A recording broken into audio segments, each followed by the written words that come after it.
সত্যি যে কাবলিওয়ালা বইটা করেছে, যে ছোট্ট বাচ্চা মেয়েটা হয়েছিল 2 বছরে, এ পাঠ করেছে। হ্যাঁ, আমি দেখিনি, ওইটা বইতে বলে পাওয়া যাবে। কই শুটিং করে এসছে। হ্যাঁ,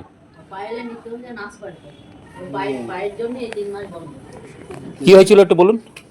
ওর একটা ভীষণ মোটা করে একটা মেয়ে ওর গাড় উপরে পড়েছে। গাড় উপরে পড়লে এবার আমাকে 2 সপ্তাহ ধরে কিছু বলিনি, ভয়তে সেই অবস্থায় নাচ করে এসেছে। ঠিক আছে।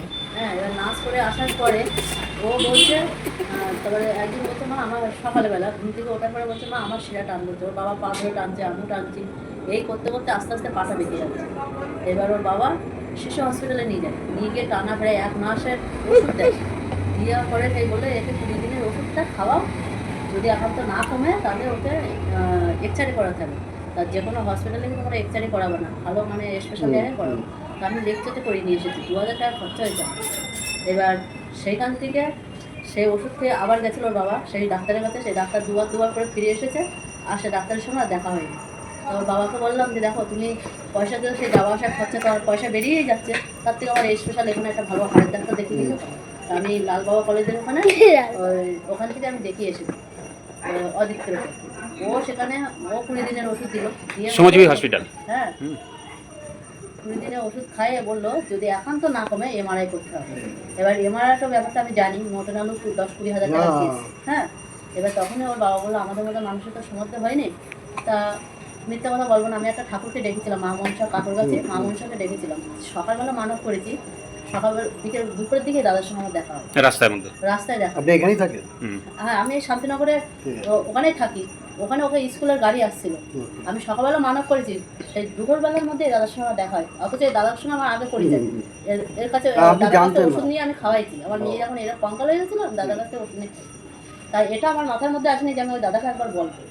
কিন্তু আমি ওর মাকে মানসিক করার পরে মাই আমাকে দাদার কাছে টেনে নিয়ে গেছে। তখন আমি দাদাকে খুলে বলি, দাদা তখন বললো যে আমি ঠিক করে দেবো। তখন মনে হয় যে আমার কতদিনের বোঝাটা আমার গা থেকে নেমে গেছে। আর অনেক লোক অনেক কথাই বলেছে, এমনও লোক বলেছে, আমি কেউ বলছে শিরাতোলার দিতে ওই পেছর রেশন ডিলারের ওখানে গেছি, যে দুর্গাপূজার ভেতরটায় ওখানে গেছি ওকে শিরা তুলতে, সেখান থেকেও কিছু করে নিয়ে আসলাম, তাতেও কিছু হলো না। তারপরে এই করতে করতে 4 মাস হয়ে গেল। 4 মাসের পরে তারপরে এই দাদাকে আমি ওই ঠাকুরের সকালবেলা মানসিক করার পরে তারপরে এই দাদার সঙ্গে আমার দেখা হয়। আর সত্যি কথা বলতে কিছু টুকটাক কিছু হলে মানুষ এমার্জেন্সিতে ছুটে যায়, তখন কি হোমিওপ্যাথি বা বিশ্বাস করবে না, দৌড়াবে বড় বড় জায়গায়।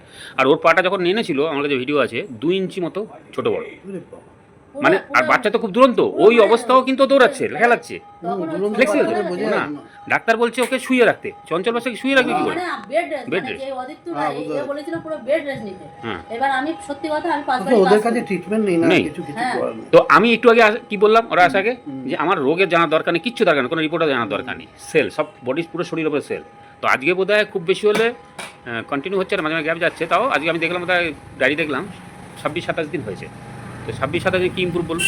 26-27 দিনের মধ্যে আমার মেয়ে যেমন আগের মতন যেটা হাঁটছিল সেটা নিয়ে হাঁটছে নর্মাল এটা। হ্যাঁ, মানে আমি আমার মাকে ভিডিও পাঠিয়েছিল, আমার মাও খুশ, মানে আমার মাও খুব একটা টেনশনের মধ্যে ছিল, হ্যাঁ, মানে যে বাচ্চা, আমি তো ভেঙে পড়েছিলাম, খাওয়া ঘুম ছাড়িয়ে গেছে।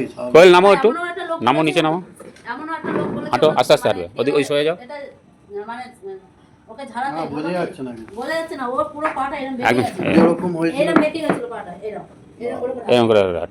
এরকম পুরো এরকম শিরা শুকিয়ে গেছে তো, এখান থেকে পুরো পাটা পুড়ে হয়েছে। হ্যাঁ, এখান থেকে ব্লাড সার্কুলেশন হচ্ছে না, শুকিয়ে গেছে। ওষুধটা তো পড়ছে না, বুঝতে পারছেন, যে মেন ওষুধটা তো পড়ছে না, মানে সেটা বুঝাচ্ছি না, আমি বলছি একজন মোটা।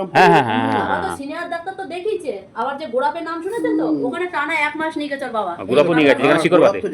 হ্যাঁ, এবার যখনই গোড়াপে নিয়ে গেছে ওর বাবা দুবার পা ভেঙে গেছে ট্রেন থেকে পড়ে, সেইখান থেকে গোড়াপের থেকে ভালো হয়ে গেছে। আর একে টানা 1 মাস নিয়ে, তখনই আমার সন্দেহ হয়েছে যে ভাঙা চুরো কিছুই না, এর অন্য কোনো প্রবলেম না। তখন আমি ওখানে ভাঙা চোরাগুলো ঠিক আছে।